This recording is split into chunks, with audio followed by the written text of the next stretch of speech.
Most kids my age were still snoring when I was hauling lumber at dawn. My name's Ethan Ward, and by 17 I was already working full-time with my dad, a contractor out on the edges of Denver, Colorado. My mornings began before sunrise, the kind of cold, still dark, that seeps into your bones before you even step outside. Dad used to joke, "Ethan, you can't sleep through life and expect to survive in this business." And I'd always mutter, half awake, "I'll survive just fine, Dad, don't worry." He'd grin into his coffee and say, "That's what they all say," right before they forget to tie down the load. I grew up on job sites, the smell of sawdust, diesel, sweat, and the faint tang of rust on old nails.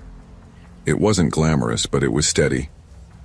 My dad, Jack Ward, was a good man, firm but fair, and Mom worked nights at a local clinic, so most mornings, it was just us in the truck.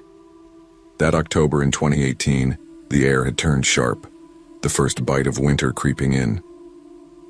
We had a big renovation project out near a decommissioned industrial site called Black Ridge.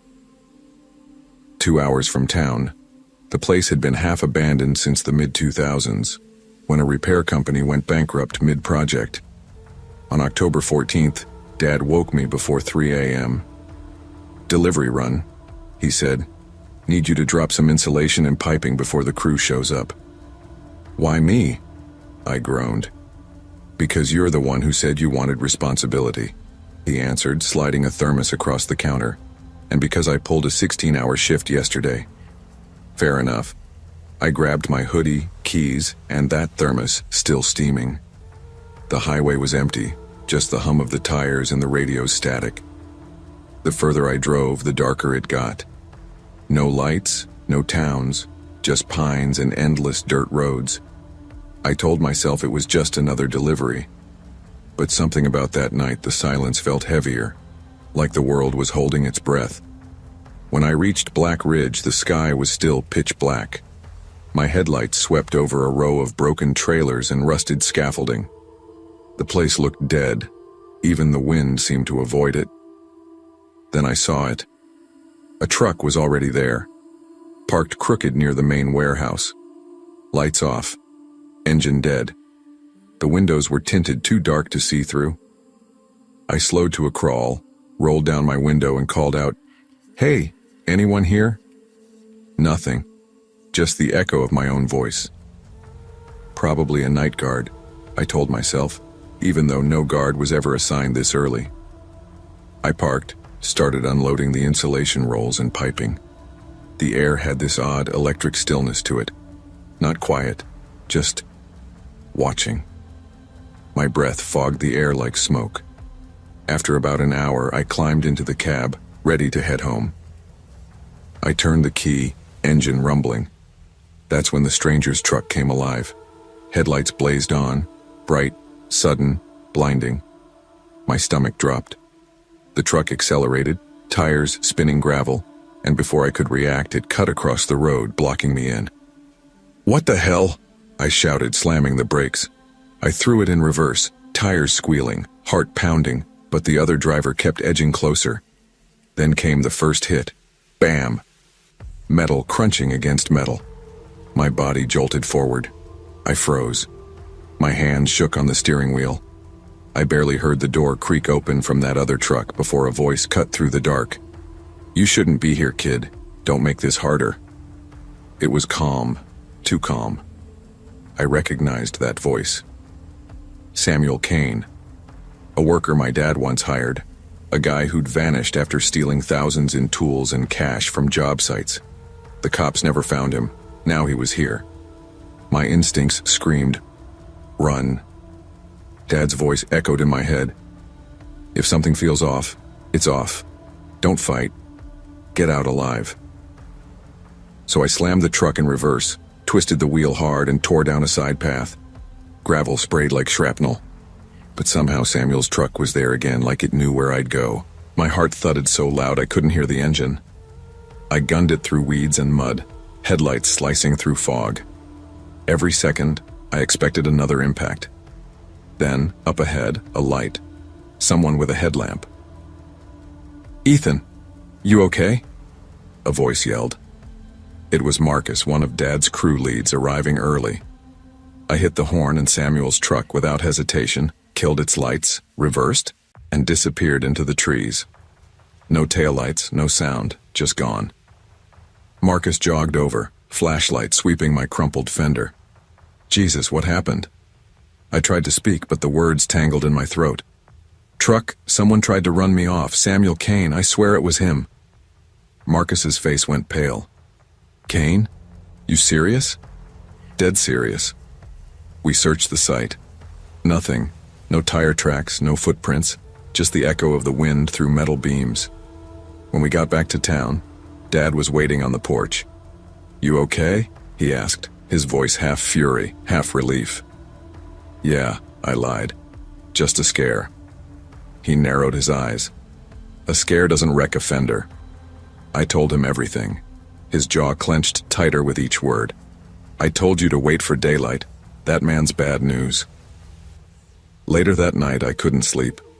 Every sound outside made me flinch. Somewhere deep down, I knew this wasn't over. Days turned into weeks, and I tried to move on. Police took a report, but without evidence, it went nowhere. They said, probably a drifter. You're lucky. Lucky. Sure. A month later, I started noticing small things. A car idling too long across the street, locks clicking outside my window around midnight, strange texts from unknown numbers. One read, "You make early deliveries again, you'll regret it." Dad told me to ignore it. Could be pranksters. Keep your head down. But I knew better. Samuel wasn't done. One morning, I found a construction glove hanging off my truck mirror, the same brand Samuel always wore. Inside was a note, "Stay out of my sights." I started taking different routes, never leaving before dawn. Still, that feeling of being watched clung to me. Eventually, I quit the company. Dad understood, even if it broke him a little. "You're my son before you're my employee," he said, gripping my shoulder. By winter, the police closed the case. No further sightings, they said. But for me, it never ended.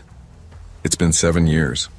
I'm 24 now, working as a safety inspector in Denver. I still wake before sunrise, but I don't drive dark country roads anymore. Sometimes, though, when fog settles low and the headlights cut through it just right, I see that truck in my memory. Silent. Waiting. I tell myself Samuel's dead, that he's long gone. But sometimes, I see a pickup idling near a site, and my hands start to tremble all over again. Fear's a strange thing. It doesn't fade. It adapts. It hides behind logic and age and experience, but it never leaves. Every now and then I still get those texts. New numbers. Same tone. Still working nights? Or, I see you got a new truck. I change numbers, block them, report them, but the feeling never changes.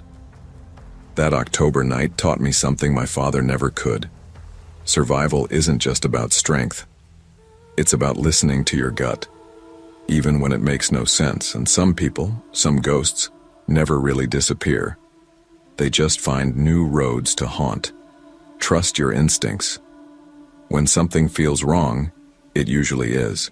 Fear isn't weakness. It's a warning, one that can save your life. The world's full of people who smile while planning harm, and the line between safety and danger can be as thin as a dark, empty road before sunrise. Always listen to that inner voice.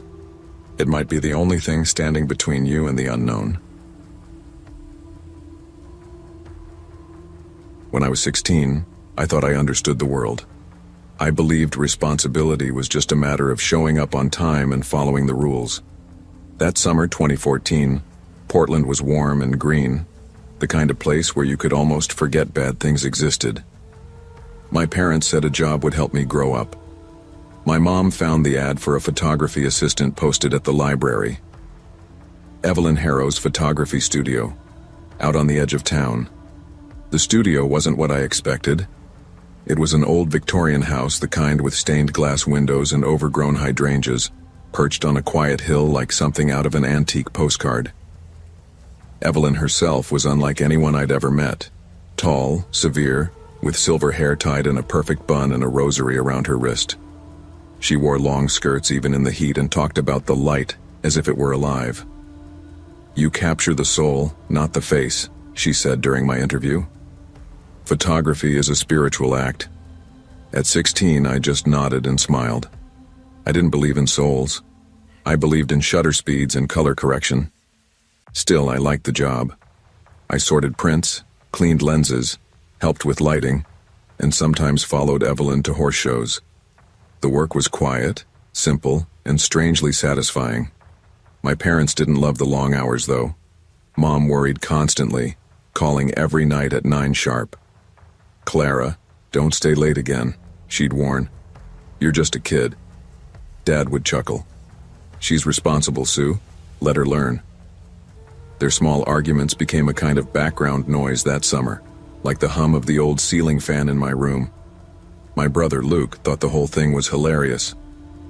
"How's Demon Lady?" he'd ask over dinner. "Wrangling any evil spirits?"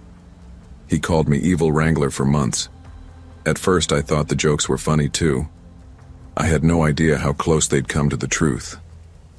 Evelyn's son, Nate Harrows, came back in mid-July. She told me he'd been in the Navy. "He's a good man," she said. "A man of faith." When I met him, I almost believed her. Nate was tall and clean-cut, with that easy confidence military guys seem to carry. He thanked me for helping his mother and offered to fix the studio's broken back door. For a while, he was polite, funny even. He asked about my classes, my family, what kind of photos I liked. But slowly something shifted. His questions got personal, too personal. "Why do your parents let you work so late?" he'd ask.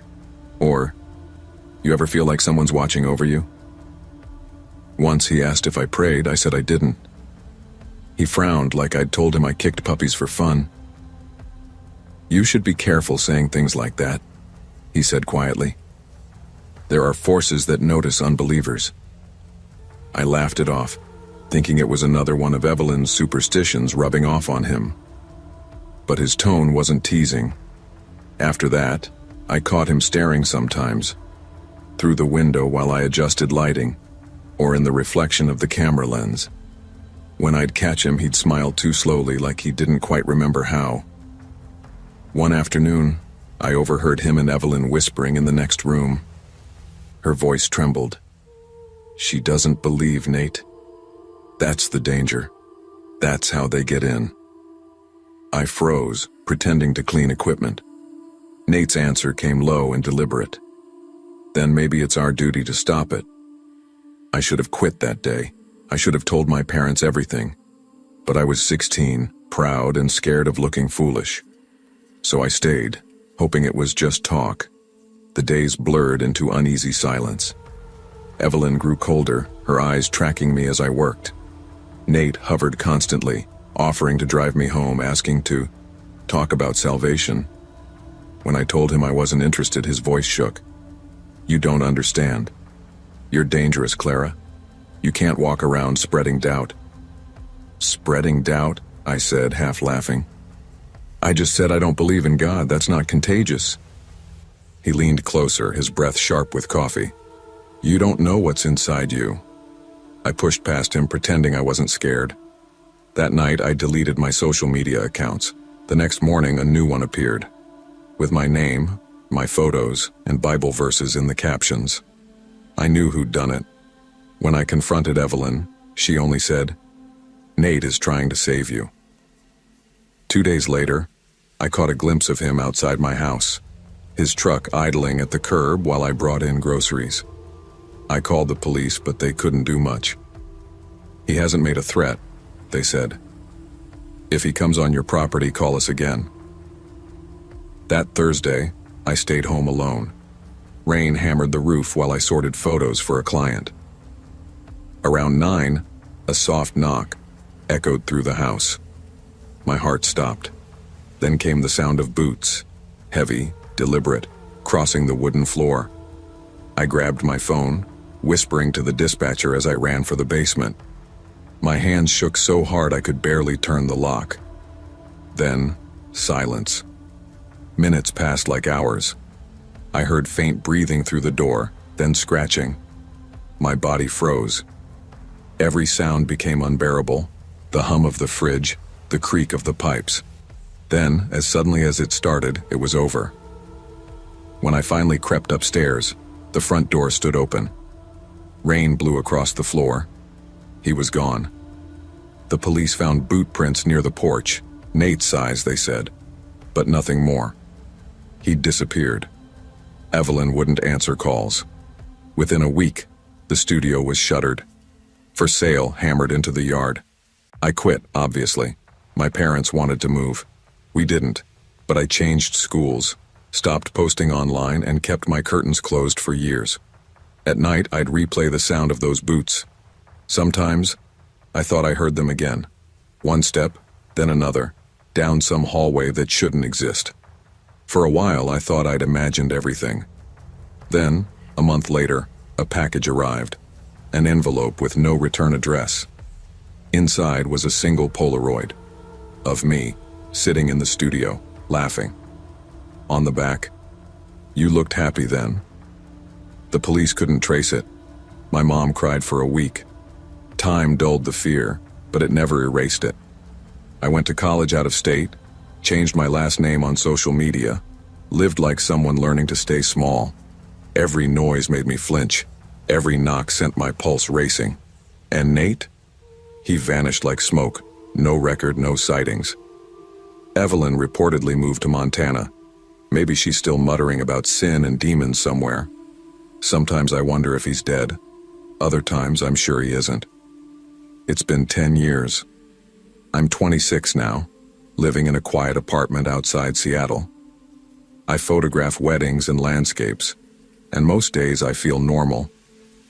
But when night falls, and the wind rattles the windows, the old fear wakes up. Sometimes I hear a knock. Soft, familiar, deliberate.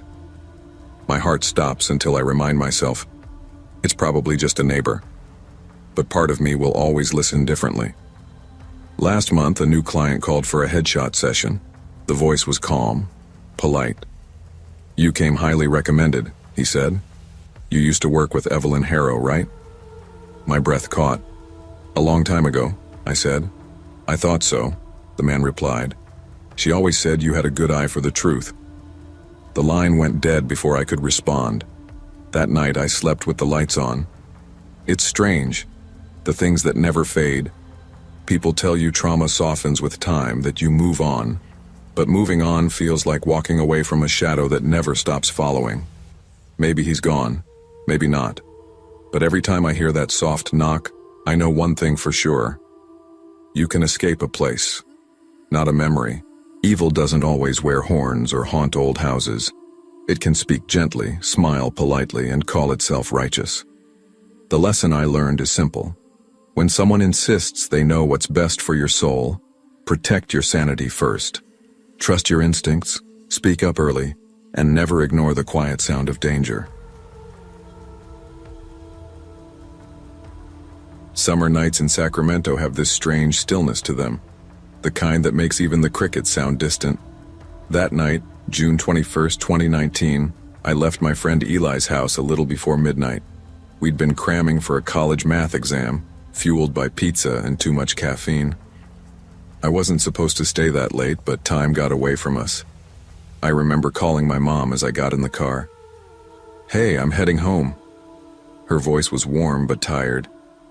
"It's late, Dylan. Be careful. And don't forget to lock the doors when you get in." "I will, love you." "You too, sweetheart."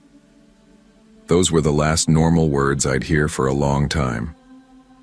I drove through quiet suburban streets, the kind with half-lit porches and sprinklers hissing on automatic timers. Everything felt safe, ordinary, until I noticed the car behind me. Dark sedan, maybe a Chevy. At first I didn't think much of it. Late-night drivers were common. But after 3 turns and a few miles, it was still there. Every time I slowed, so did it. When I changed lanes, it followed. Unease crept up my neck. I muttered, "Okay, buddy, take your turn any time now." But the car stayed glued to my bumper. The red glow of my taillights reflected off its windshield, too close, too deliberate. At a red light, I glanced at the rearview mirror. That's when I saw it. The driver wore a clown mask. The kind with a smeared white face, blue triangles under the eyes, and a blood-red nose. The mouth was stretched into an exaggerated grin that caught the faint light and glistened like wet paint. For a moment, I froze. My fingers tightened on the steering wheel. "What the hell?" I whispered. The light turned green and I accelerated hard, my heart pounding. The car followed. I called Eli, voice shaking. "Dude, someone's following me, I'm serious. It's a guy in a clown mask." Eli laughed, half asleep. "You're kidding, right?" "I'm not. He's been on my tail since I left your place. Maybe it's just someone messing around." "This isn't funny, man. He's matching every turn." I turned down side streets, looped through neighborhoods, even took a detour by the gas station. But every time the same headlights appeared behind me. My mouth went dry. The sound of my own heartbeat filled the car. By the time I pulled into my apartment lot, my knuckles were white from gripping the wheel. I parked fast, engine still running, ready to bolt inside. The clown car followed me in, parking 2 spaces away. That was when I realized this wasn't random. I sprinted toward my building, fumbling for my keys. The automatic door beeped open and I stumbled into the lobby, breathing hard. The night clerk, a guy named Raymond, looked up from his phone. "Whoa, man, you okay?" There's someone outside, in a clown mask. He followed me here." Raymond blinked. "You serious?" "Call security, please." He picked up the phone slowly, like he didn't quite believe me. All right, chill. I'll radio them." I pressed my back to the lobby wall and peered out through the glass doors. The parking lot lights flickered slightly in the heat. Then I saw him, the clown, standing next to my car, perfectly still, just watching. Every instinct screamed to run, but I couldn't move. The clown tilted his head slightly, like studying me. The grin looked wider now, distorted by the glass. I whispered, "He's here. He's looking right at me." Raymond frowned, stepping closer to the window. "Holy!" He jumped back. "Okay, yeah, that's messed up." He grabbed his walkie and barked into it. "Security to Building B now." The clown began, walking toward the entrance. Slow, steady, confident. The air in the lobby turned cold. Raymond muttered, "Lock the doors. Lock the damn doors." I ran to the security panel and hit the lock button just as the clown reached the glass. He stopped inches away, the mask pressed against the door. His breath fogged the glass. Then came the sound, a soft tapping, rhythmic, like knuckles rapping to a tune only he could hear. Tap, tap, tap. He stayed like that for almost a minute. Then he lifted a gloved finger and traced a small heart on the fogged surface, before turning and walking away into the dark. Security arrived minutes later, but by then, the lot was empty. That night, I didn't sleep. Every sound, the hum of the fridge, the creak of pipes, made me flinch. I kept staring at the blinds, half expecting a painted face to appear. The next day, the police came. They took my statement, asked questions, and left with the usual, "We'll look into it." But deep down, I knew what that meant. Nothing. For a week, things were quiet. I convinced myself it was over, maybe a prank or some bored psycho, until the following Friday night. I got home from work around 10:30 p.m. As I parked, I saw a more red balloon tied to the handle of my car door. My chest tightened. I looked around. Empty street. No movement, no sound. The balloon bobbed gently in the breeze, the string creaking against metal. Attached was a note. "You looked scared. Let's play again." I dropped the note like it burned. My first instinct was to run upstairs and lock everything. I called the cops again, but all they did was file another report. Over the next week, I caught glimpses, flashes of that mask reflected in windows, a car idling across the street, sometimes even a faint laugh drifting up from the parking lot. My parents begged me to move back home. Mom cried over the phone. "Dylan, please, this isn't safe." "I can't just run away," I said, though I wanted to. "If I leave, he wins." Dad was firm. "Don't be stupid. You're being hunted." They were right. One night, as I took out the trash, I saw movement behind the dumpsters. A figure crouched low. I backed away, heart pounding, whispering, "Please, no." Then the mask glinted under the light. That same grotesque grin. I bolted upstairs, slammed my door, and called 911 again. By the time officers arrived, the parking lot was empty once more. They told me, "We'll increase patrols." But nothing changed. 2 weeks later, I was home alone. Eli had stopped coming over, claiming he didn't want to be part of whatever this was. I couldn't blame him. I'd stopped sleeping, started leaving lights on. The police visits had become routine. That night it was 11:45 p.m. again, the same time it all began.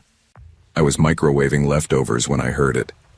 Knock, knock, knock, 3 deliberate taps on my apartment door. I froze. No one knocked that late. I whispered, "Who is it?" Silence. Then, from the peephole, I saw the distorted, smiling clown mask. Inches away. I stumbled backward, breath caught in my throat. The knocks grew louder, faster. "Go away," I shouted. Then came a low laugh. Muffled, but unmistakable. I could hear the sound of his breathing through the door. I grabbed the kitchen knife, shaking so hard it slipped in my grip. My phone trembled as I dialed 911. "He's here. He's outside my apartment." Dispatch tried to calm me, but I could barely speak. Please hurry." The knocking stopped. Then silence. 5 minutes later, sirens wailed outside. Officers searched the building. Nothing. No sign of anyone. But when they checked the door, they found something etched into the wood. A single word. Soon. A month later, I moved back in with my parents. The clown never returned, not that I saw anyway. But every so often I caught a car with similar headlights lingering behind me, or a faint laugh on an empty street, and my chest tightened. I never felt normal again. I'd see a balloon and freeze. The sound of a tapping finger could send me spiraling. A year later, I read an article. Masked stalker haunts suburbs. Multiple reports of clown sightings. No suspects identified. The police never caught him. Maybe they never even tried. Sometimes I think he chose me because I looked easy, alone, predictable, young. Sometimes I think it was random. Either way, he changed me. I don't drive late anymore. I don't study past dark. And every night before bed I still check the blinds, twice. Because I've learned that evil doesn't always live in haunted houses or distant woods. Sometimes, it parks behind you at a red light and smiles while you pretend you don't see. Fear is the most powerful warning we have, and the most dangerous to ignore. When your instincts scream that something's wrong, don't reason it away. Don't minimize it.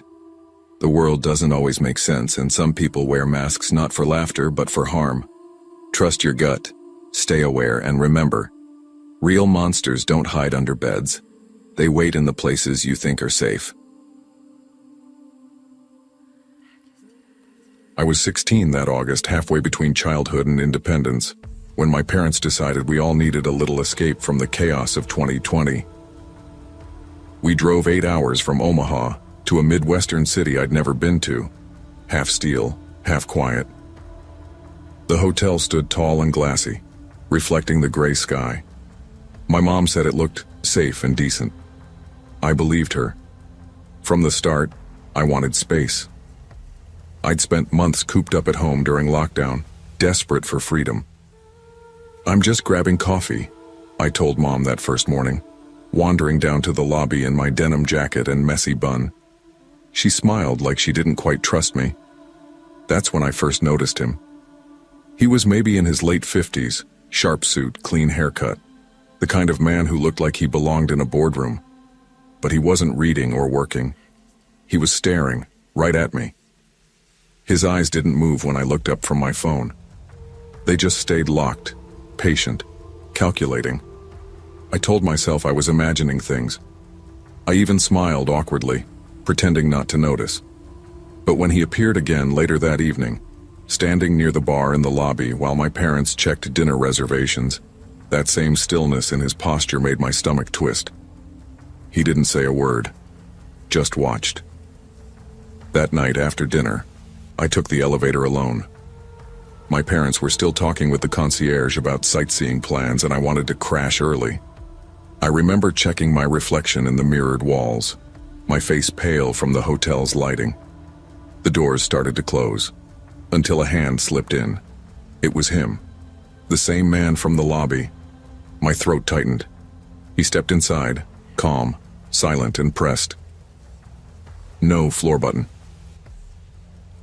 Could you hit 17? I asked, trying to sound casual. He didn't move, just looked at me through the reflection. Sir? He smiled, the corners of his mouth sharp. You don't want to go there, he murmured. My heart began to pound.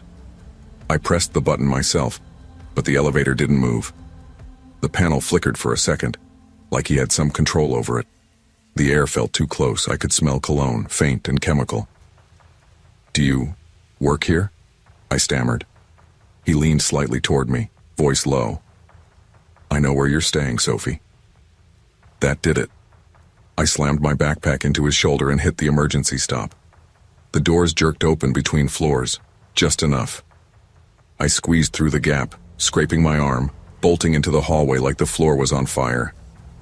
I didn't look back. When I reached my room, my hands were shaking so badly I could barely swipe the keycard. I called my dad immediately. Someone followed me. He was in the elevator, I said, words tumbling out in panic. My dad's voice came through loud and steady. Stay in the room. I'm coming up now. Minutes later, a knock came on the door. Miss Lane, room service. My stomach dropped. I hadn't ordered anything.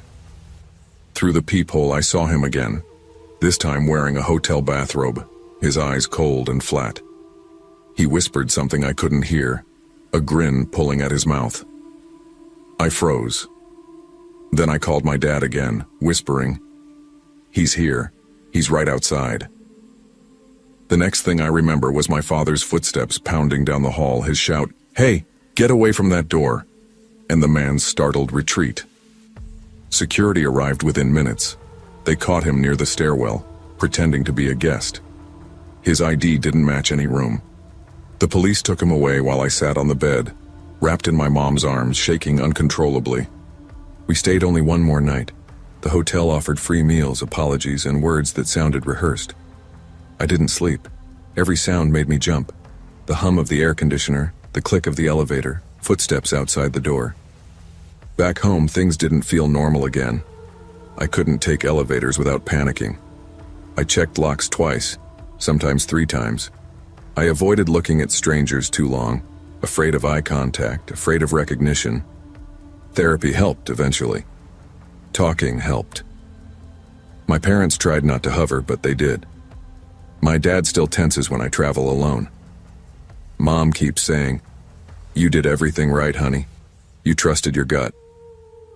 Still, that man's voice lives somewhere in my head. The stillness, the control, the way he said my name like he already owned it.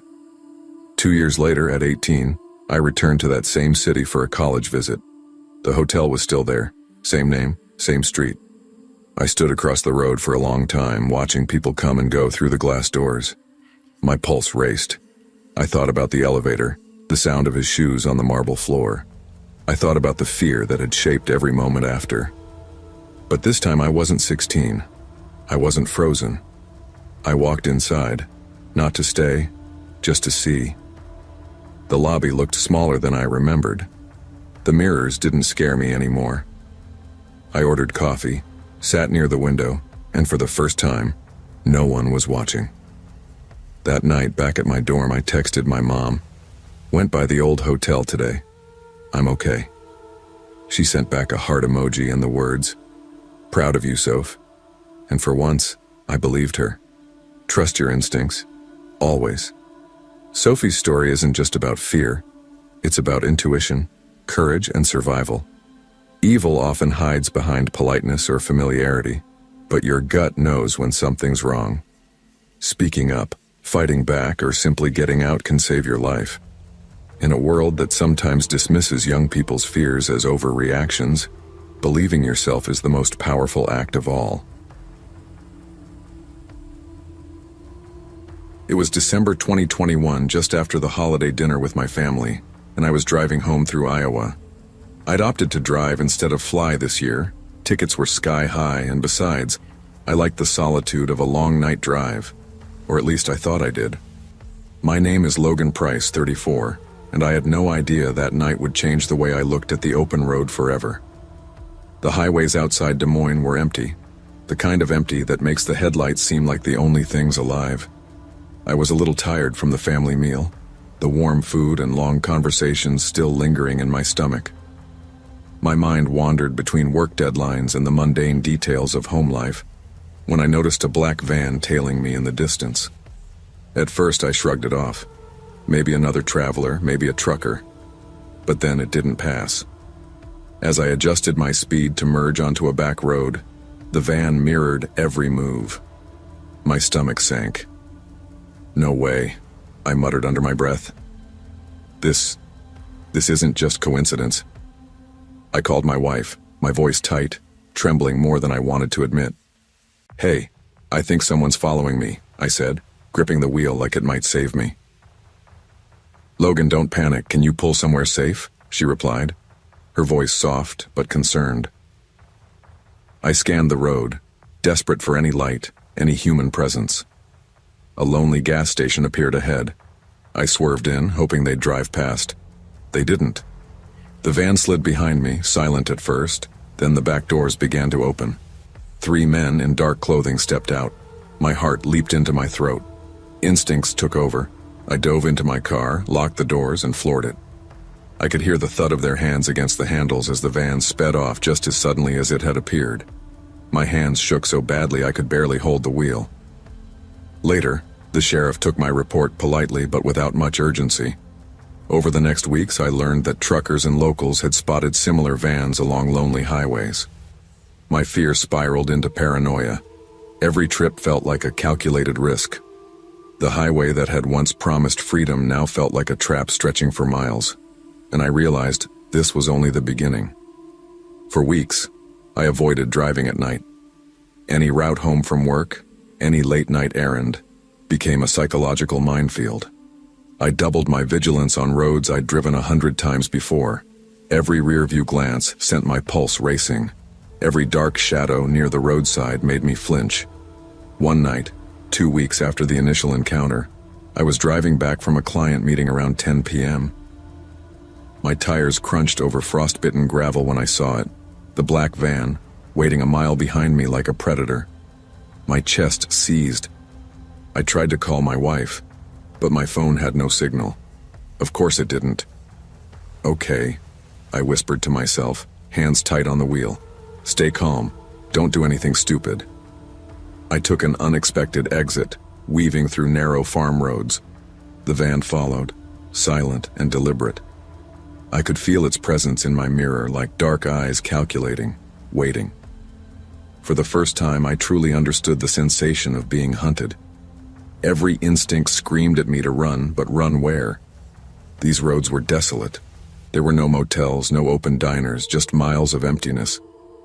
I remembered the tire iron in the trunk, a laughable defense against whatever was waiting for me in that van. I considered running the vehicle off the road, but rationality overrode panic. If I caused an accident, I'd be alone, vulnerable, with no witnesses. Eventually, I found another gas station. It was small, only one pump working, and the lights flickered overhead. I pulled in, praying the van would vanish, but it stayed. I sat in the car, engine running, pretending to make a phone call. Sweat ran down my back. After 15 minutes, the van finally disappeared, leaving nothing but a chilling emptiness in its wake. That night, I barely slept. My dreams were haunted by dark vans sliding through empty highways, doors creaking open, men in masks lunging toward me. I began carrying my phone in one hand and the tire iron in the other on all night drives, scanning the horizon like a soldier in a war zone. I started talking to truckers at rest stops, sharing what I'd experienced. One old man named Carl, his face lined with decades of highway miles, leaned back in his chair and said quietly, "Son, you're not the first and you won't be the last. They watch for lone drivers. They know the roads, know when the night is darkest. Some never get away." His words stuck with me. I began mapping my drives, noting every van sighting, every unmarked car. Patterns started to emerge. Empty roads, long stretches between towns, dark nights. They weren't random. Someone had trained them, had planned this. I also upgraded my security. Dash cam in the front and back, spare phone fully charged, and multiple escape routes memorized. But no amount of preparation could erase the fear lodged deep in my chest. One particularly frigid night, driving back from a late dinner, I saw the van again. This time I didn't panic. I slowed, turned on my hazard lights, and made a deliberate stop at a roadside diner. The van circled, paused, then drove past without incident. My body didn't relax. It was a calculated tease, a reminder that control was always in their hands. I realized the danger wasn't just physical, it was psychological. They were shaping my every move, eroding my confidence, my peace of mind. I felt watched even when I was home, the paranoia extending beyond the highways. By January, I was a different person. Nights alone were unbearable. The holidays had ended, but I still dreaded every dark highway. I had conversations with my wife about installing a GPS tracker, new locks, even a small alarm system at home. She worried about my mental state, which only made me more aware of how trapped I felt. Then one night, something changed. The van followed me for hours, almost to the point of exhaustion. They didn't make a move, didn't reveal their intent, just trailing, ghost-like. My hands cramped from gripping the wheel. I pulled into a truck stop, heart pounding, praying they would pass. When I looked in the mirror, I saw movement inside the van, silhouettes shifting, and then they were gone, evaporated into the night like smoke. The realization hit me. They were professionals. They weren't amateurs looking for theft or joyrides. They had precision, timing, and patience, and they knew I was terrified. Years later, I still drive cautiously at night. Every highway feels like a potential trap. Every shadow in my rearview mirror a possible threat. I never underestimate the danger again. I've learned to trust my instincts, to value preparation over bravado. I no longer see the open road as freedom. It's a test of vigilance, a reminder that danger can be unseen, calculated, and precise. And though the black van never returned after that one night, I feel its presence sometimes, a ghost riding with me, a memory of the fear that never fully left. The story isn't just about strangers on the highway. It's about respect for caution, awareness, and preparedness. Danger often hides in the familiar, and the most important defense is vigilance, calm thinking, and trusting your instincts. Freedom on the road comes with responsibility. Sometimes survival depends on the smallest decisions and the sharpest attention to detail. January 2015 had brought one of the worst snowstorms Burlington, Vermont had seen in years. I'm Lucas Hayes, 17 at the time, and my best friend, Ethan Cole, was 18.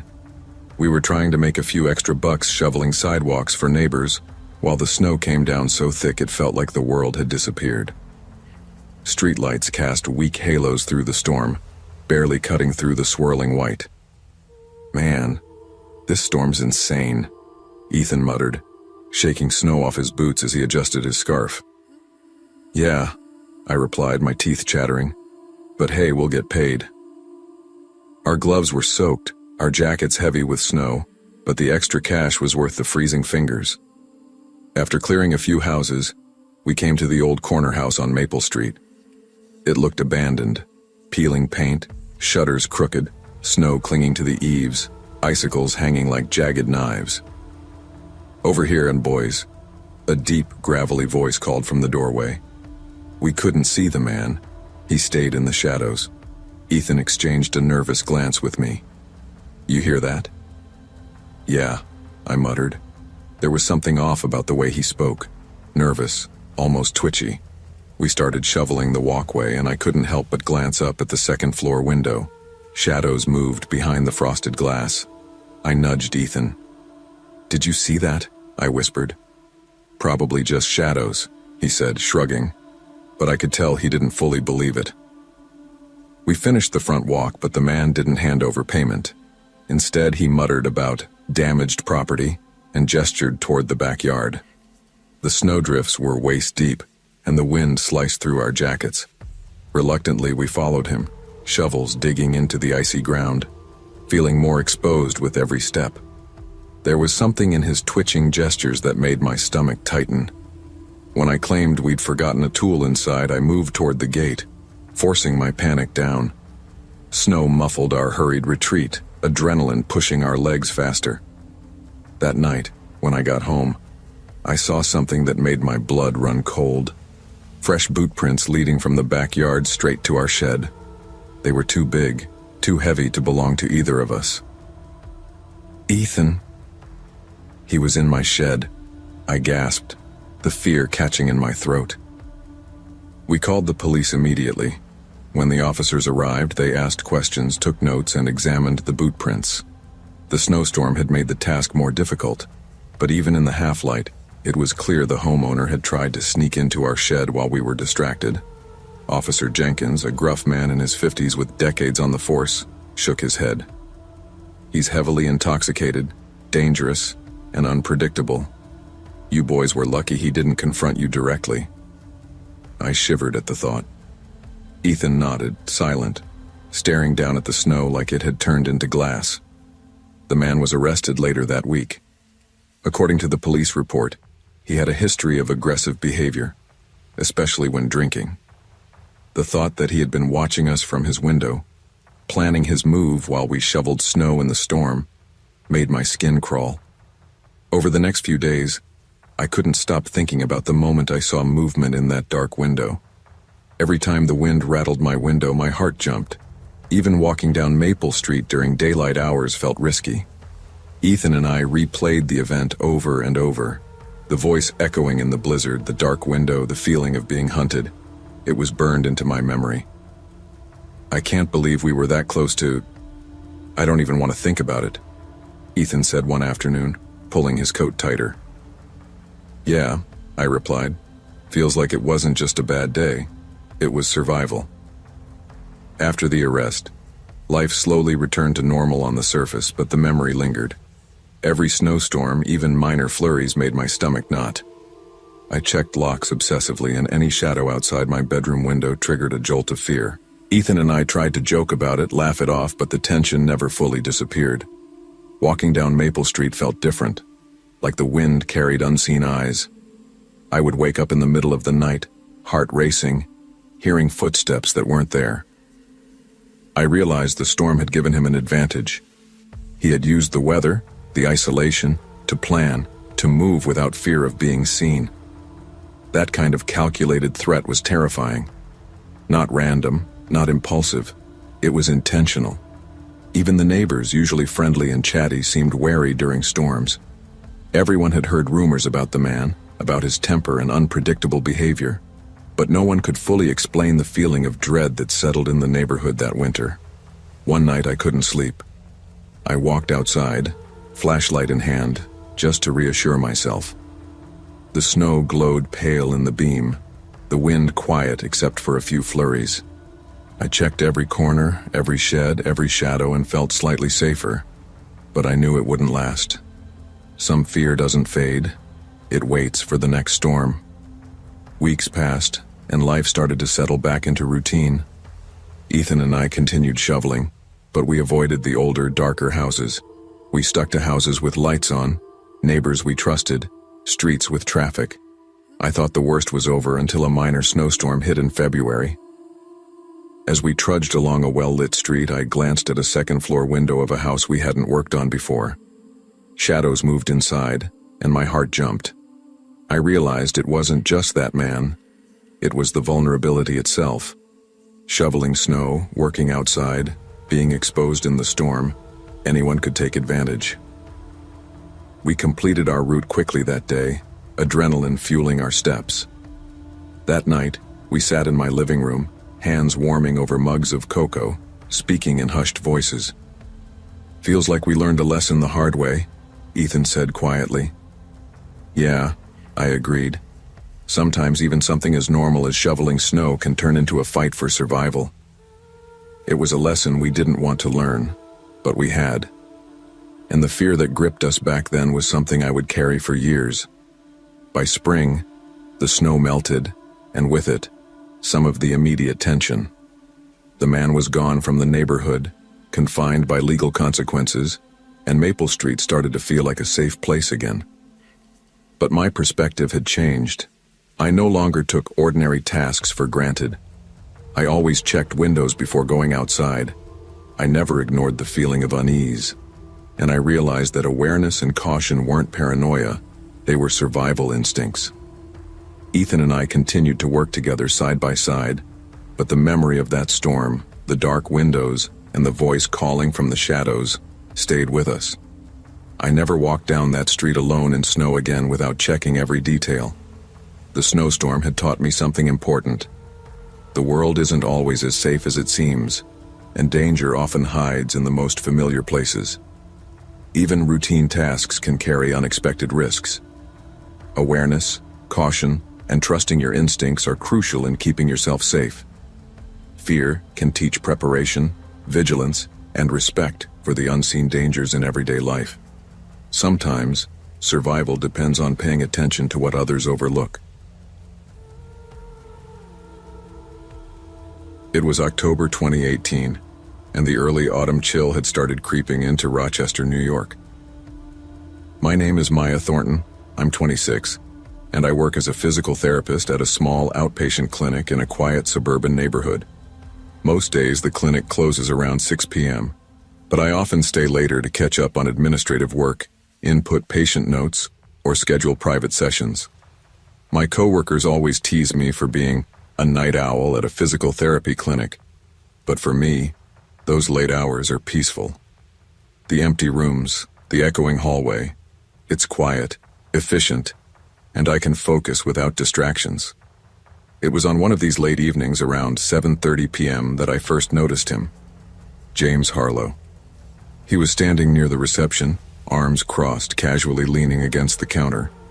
At first glance, he seemed harmless, clean-cut, polite, smiling in that friendly, professional way. He caught my eye as I walked past with a patient's chart. "Can I help you?" I asked politely. "Yes." "I was hoping to see you, Maya," he said. His smile was calm, but something about the way he said my name made my skin prickle. Over the next few weeks, he began booking sessions exclusively with me. He would compliment my work, ask casual questions about my life, and occasionally linger after the session ended. At first, I brushed it off. Some patients just appreciate consistency. But I began noticing little things. He would lean closer than necessary, ask about where I lived, and sometimes he'd appear early before anyone else was in the clinic. "James, the exercises work best if you follow the program, not just me," I said one day during a session, forcing a smile. "I know, Maya, but I like it when it's you," he replied, leaning a little too close. I laughed nervously, adjusting my clipboard. That moment lingered in my mind longer than it should have. I didn't want to seem rude or scare him off, but I started to feel uneasy, a creeping sense of tension I couldn't shake. By the end of that month, I noticed him waiting in the parking lot after sessions. Sometimes he would walk to his car behind me, pretending it was coincidence. Other times, I'd see his car idling across the street when I left the clinic. My heart began racing every time I heard footsteps behind me. One evening, I confided in my coworker and friend, Rachel. "Rachel, it's getting worse. He knows when I'm alone. I feel watched." Rachel frowned, glancing around the empty clinic. "We should call security or the cops. This isn't normal." The weeks that followed were a steady gnawing escalation. James left small notes on my car windshield. "Hope you had a good day, Maya," or "thinking about you." Sometimes there were tiny gifts, a coffee cup, a single flower. I knew it wasn't harmless attention, it was invasive, and it left me rattled. I tried to maintain professional boundaries, keeping interactions strictly within therapy sessions. But each encounter felt like stepping into a minefield. His compliments became more personal, his tone sharper. When he asked about my social life or my apartment, I began deflecting, redirecting conversation to exercises or therapy techniques. One night, after finishing notes around 9:30 p.m., I walked out to the parking lot and froze. James was there, leaning against a lamppost. "James, what are you doing here?" I asked, my voice trembling slightly. "I just wanted to make sure you got home safe," he said, smiling. But there was a cold edge to his tone. I felt my stomach twist. That night I couldn't shake the fear. I called Rachel as soon as I got home. He was in the parking lot, watching. I can't ignore this anymore. "We're going to call the police tomorrow," she said firmly. "This isn't just infatuation, it's stalking." By November, things had escalated beyond clinic visits. Notes appeared on my car without explanation. Small gifts were left on my doorstep. Every evening, I checked locks, peered through windows, and triple-checked my schedule. I installed a simple security app that let me monitor the front door, but the paranoia stayed. One night I was home alone, preparing for bed. The apartment was quiet except for the faint hum of the heater. A soft knock echoed at the door. "Maya," whispered a voice. My blood ran cold. I hadn't given anyone keys. Heart pounding, I grabbed my phone and dialed 911, whispering into the receiver, "Someone, they're outside. Please, send help." The dispatcher's calm voice guided me. "Stay inside. Lock all doors and do not engage." Through the peephole, I saw him crouched by my apartment window, peering in. The minutes stretched into eternity until I heard sirens. When the police arrived, James fled before they could catch him. I sat on the couch afterward, trembling, trying to steady my breath. My apartment, once a place of refuge, felt violated, unsafe. I realized professional boundaries weren't enough. No matter how polite or cautious I was, his obsession had escalated beyond reason. The aftermath left me hyper-vigilant. I installed security cameras, upgraded locks, and avoided evening sessions whenever possible. Even casual errands became triggers. At the grocery store, I would flinch when strangers walked behind me. At the gym, I felt eyes on me when no one was around. Rachel became my anchor. "You did everything right," she said. "You reported him. You protected yourself. Now it's about reclaiming your space." But reclaiming it wasn't easy. Every shadow, every unexpected sound triggered panic. Even months later, I would feel a presence behind me in the parking lot, heart racing as if the past were replaying. One day the police called. James had been following multiple women in town. I wasn't the only target. He had been escalating slowly, waiting for the right moment to confront someone alone. I felt a mix of relief and anger. My fear had been justified. Eventually, I returned to a semblance of normalcy. The cameras and locks gave me some peace, but I never stopped trusting my instincts. I continued working as a physical therapist, but I avoided night shifts and always stayed alert. I learned to prioritize safety over convenience. Every time I hear footsteps behind me or see a shadow in a parking lot, my chest tightens. But now, I recognize it as vigilance, not paranoia. I've accepted that some people will not respect boundaries, and that awareness and preparation are the only shields against them. Even in spaces I once trusted, danger can appear quietly. And sometimes the most ordinary routines, a late shift, a walk to your car, returning home, can be disrupted by those who patiently wait for the right moment. Safety is not guaranteed by professionalism or trust in routine. Obsession and predatory behavior can escalate quietly, turning familiar everyday spaces into threats. Awareness, vigilance, and proactive measures are essential. Trust your instincts, prioritize personal security, And never underestimate the patience of someone determined to cross boundaries. I still remember the exact day I moved into my new apartment in Minneapolis. It was spring of 2020, the city buzzing with the muted energy of early pandemic life. I had just turned 23, freshly independent, and eager to start my adult life on my own terms. My parents had been supportive but worried, my mom especially, but I insisted that I could handle it. I wasn't reckless. I was just ready. The apartment complex was older but clean, with red brick walls and wrought iron balconies. The lobby smelled faintly of disinfectant and the mailboxes were neatly lined up along the far wall. I lugged my last box inside, Finn, my golden retriever, trotting behind me, excited for the new surroundings. He was my constant companion, and I felt safer knowing he was with me.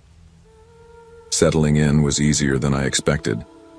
The apartment had high ceilings, wide windows, and cheap rent that made me suspicious at first, but I brushed it off. I spent the first few days unpacking, arranging my furniture, and walking Finn around the neighborhood. Everything seemed normal, or at least that's what I told myself. But then I started noticing him. I first saw him in the courtyard late one afternoon.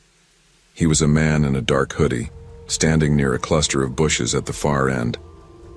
At first, I thought he might live in the complex, maybe a delivery person or a maintenance worker. But there was something off. He wasn't moving the way someone who had a purpose would. He just stood there watching. And the moment I glanced in his direction, he vanished. Harper, you're imagining things.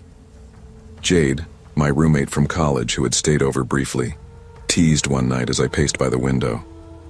Probably just some guy who lives here.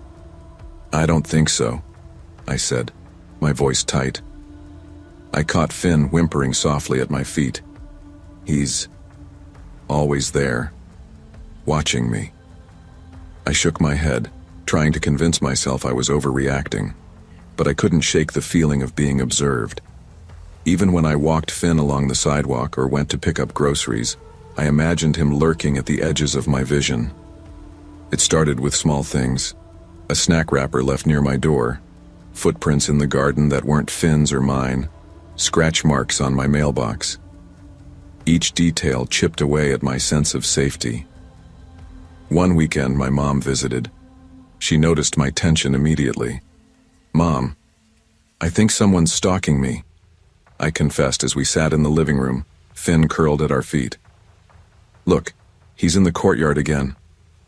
Her eyes widened as she leaned toward the window. "Stay inside. Don't go outside alone. Let me handle it," she said firmly. I nodded, feeling both relieved and helpless. The sense of unease grew daily. I started checking the locks multiple times before bed, making sure windows were shut tight. Every shadow became suspect.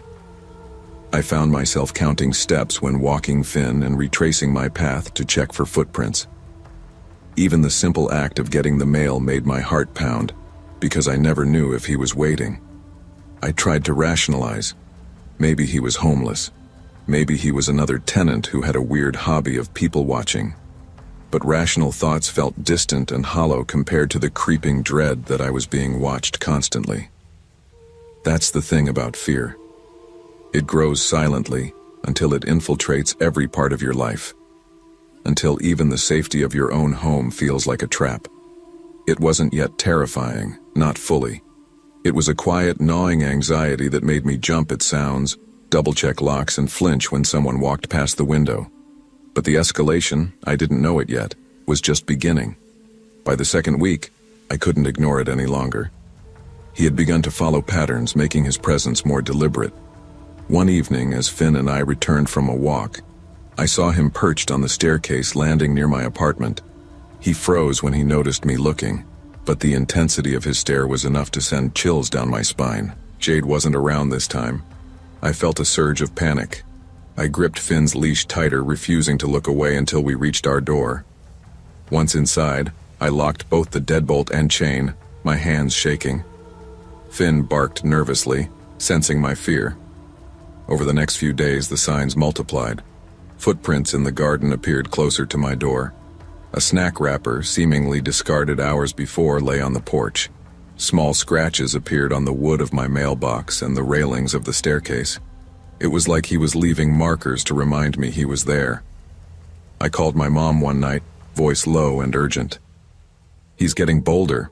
I can't even go out for a walk without feeling like he's there." "Harper, you have to take this seriously," she said, her voice trembling slightly. "I know you're tough, but you can't handle this alone. Don't go out. Let me come over. Lock yourself in your apartment." That evening, my routine had completely shifted. I stopped walking Finn at sunset. I carried pepper spray and double-checked that all doors and windows were secure. I started leaving lights on even during the day, hoping it would make my apartment less appealing to watch. One afternoon, everything escalated. My mom was visiting, and we were sipping tea near the large window that overlooked the courtyard. Suddenly she gasped. I followed her gaze and froze. The man was crouched in a tree staring at us directly. He had clearly been hiding there for hours, watching our every move.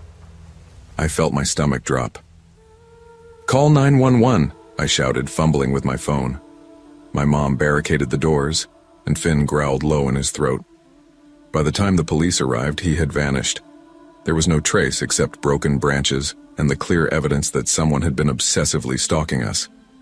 The officers explained that stalkers often watch their targets without making contact, sometimes for days, sometimes weeks. "He could come back," one of them warned, his voice grave. "You need to take precautions." That night I barely slept.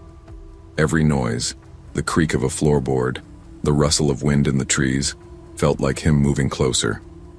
My apartment, which had once been my sanctuary, now felt like a cage.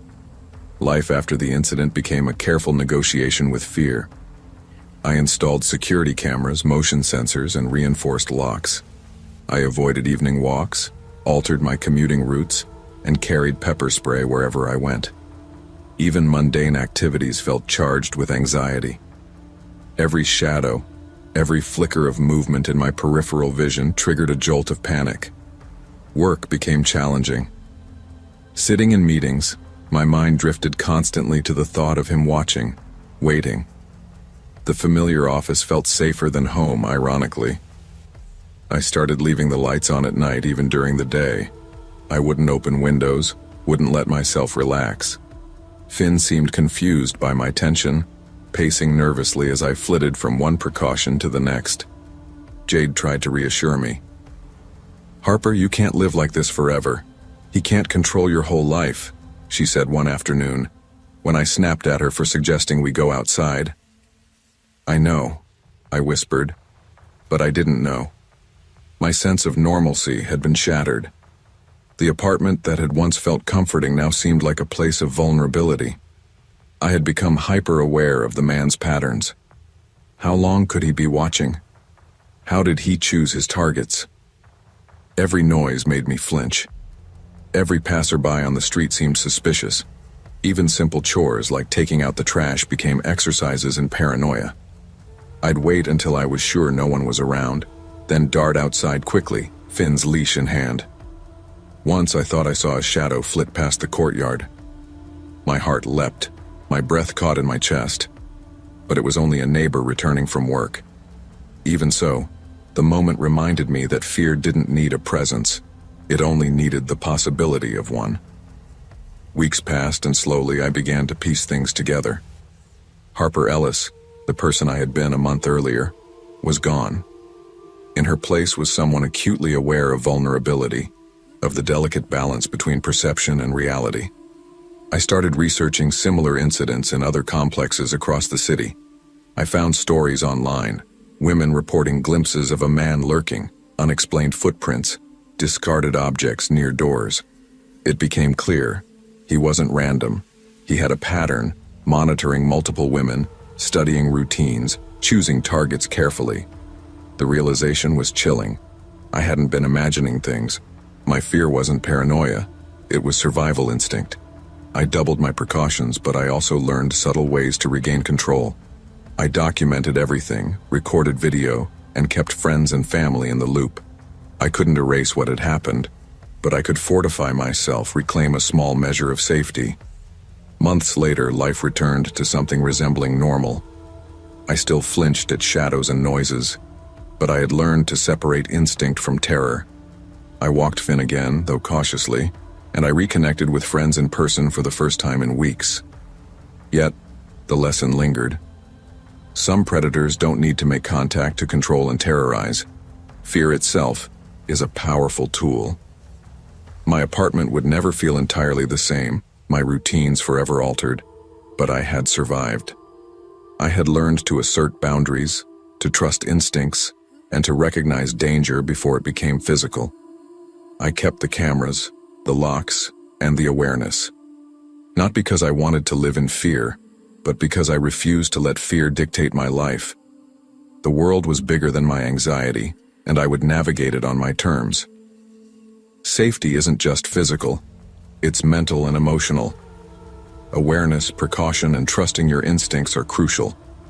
Some threats aren't immediate or visible, but preparation and vigilance empower us to reclaim our lives from fear. True courage isn't fearlessness, it's living despite the fear. I remember that October of 1986 like it was yesterday.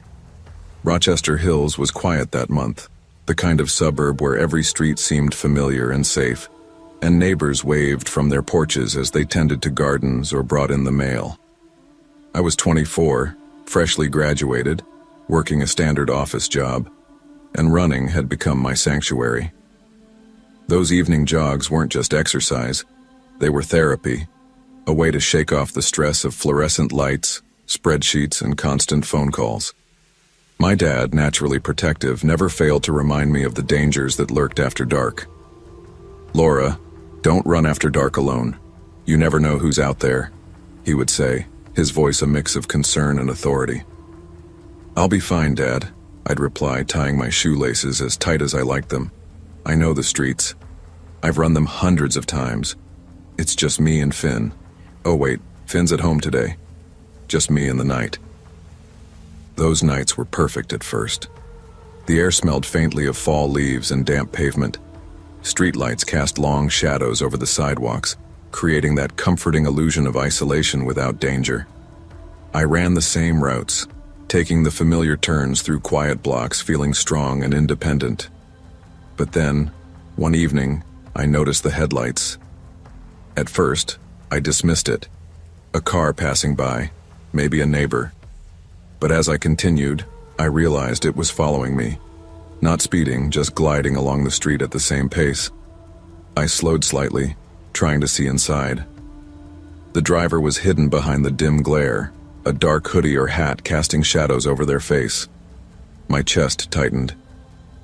"Probably nothing," I whispered to myself, forcing a smile that didn't reach my eyes. I picked up my pace, turning corners, taking detours. Still, the car seemed to follow, silently, steadily. I ducked behind a row of bushes, heart hammering, hoping it would pass. It didn't. Only after several minutes did it finally move on, but the unease stayed with me, clinging to my muscles like tension I couldn't shake. The next day I tried to rationalize the incident. Maybe it really was a neighbor, maybe just coincidence. I told my dad about it that night, keeping my voice low. "Dad, I think someone's following me on my runs," I said cautiously. His brow furrowed, concern sharp in his eyes. "Stay inside. I'll come with you next time. You're not going out alone." I nodded, but the thought of being accompanied made me feel stifled. Running had always been my independence, my freedom. I didn't want it to feel like a chore or a safety drill. But that night, the uneasy feeling didn't leave me. Every creak of the floorboards, every shadow flickering past my window made me flinch. I realized that something had shifted. I was no longer running for pleasure. I was running from possibility. Over the next few weeks, I tried to ignore the signs.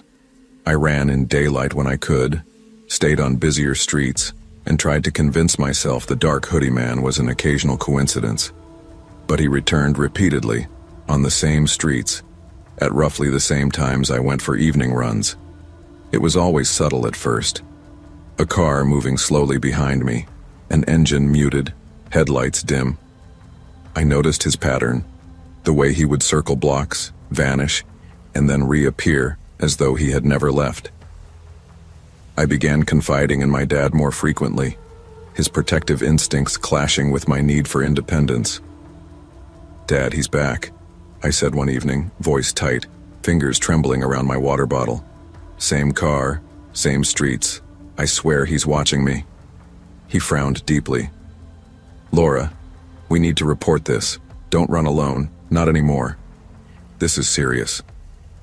I hated the fear creeping into my daily routine. I hated losing the freedom I had always taken for granted. But the anxiety wasn't just in my mind, it manifested physically. I jumped at sudden noises, flinched when headlights glinted off windows, and counted steps obsessively during my runs. One night, after a particularly long day at the office, I came home and froze.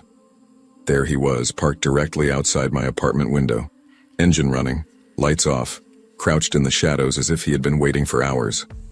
My heart pounded. I dialed my dad, whispering frantically, "Dad, he's here," at my window. Without hesitation, he bolted out of the house, confronting the man directly. The stalker sped off immediately, tires screeching on the asphalt, but the terror he left behind lingered. Weeks later, news reports confirmed my worst fears. Women in the area had been targeted, some fatally. He was meticulous, patient, and dangerous. In the weeks following, my life became a careful negotiation with fear. I installed security locks on every door, purchased a personal alarm, and refused to jog after sunset. Every routine, once ordinary, became a mental checklist of precautions. Check the car outside before leaving, glance over my shoulder frequently, avoid empty streets, and never assume safety. Work became a struggle. Meetings blurred as my mind focused on shadows, reflections, and the distant hum of engines on my street. I stopped answering my phone in the evenings. Even visiting the grocery store alone became a calculated risk. My independence, my freedom, had been replaced by vigilance. And yet, I refused to let fear consume me entirely. I continued running, but in daylight hours, in busier streets, often with a friend or family member. I kept logs of every unusual occurrence, every vehicle, every stranger lingering too long. The pattern, I realized, was key. Knowledge was a form of power, an attempt to reclaim control from someone who had stolen it from me. It didn't take long for the pieces to connect. Researching incidents in Rochester Hills and nearby suburbs revealed a disturbing trend.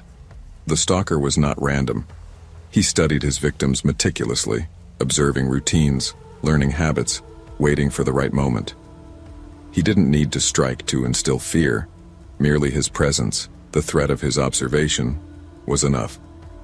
I realized that survival wasn't just about outrunning him.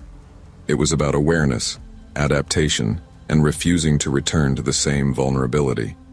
Every precaution, every moment of vigilance, was part of reclaiming the life he had threatened to take from me. I documented everything, shared the information with local authorities, and became more mindful of safety in every aspect of my life. I was still Laura Whitman, the runner, the young professional, but a Laura who had learned the cost of complacency. Years later, the fear has faded but never entirely disappeared. I still check over my shoulder on quiet streets at night. I still notice the reflection of headlights with a jolt of tension. But I've also learned resilience. Survival isn't just physical, it's mental. The stalker may have left my life, but he changed it irrevocably. I've rebuilt routines, established boundaries, and learned to assert control over my environment. I run now, but I do so with awareness, confidence, and a respect for the fragility of safety. Freedom is never guaranteed, but preparation, vigilance, and understanding of potential danger make independence possible. True safety is not merely about escaping danger. It's about cultivating awareness, asserting boundaries, and adapting without surrendering one's independence. Threats may come in unseen forms, but vigilance, resilience, and informed action empower individuals to reclaim control over their lives. Fear may leave its mark, but it need not define us.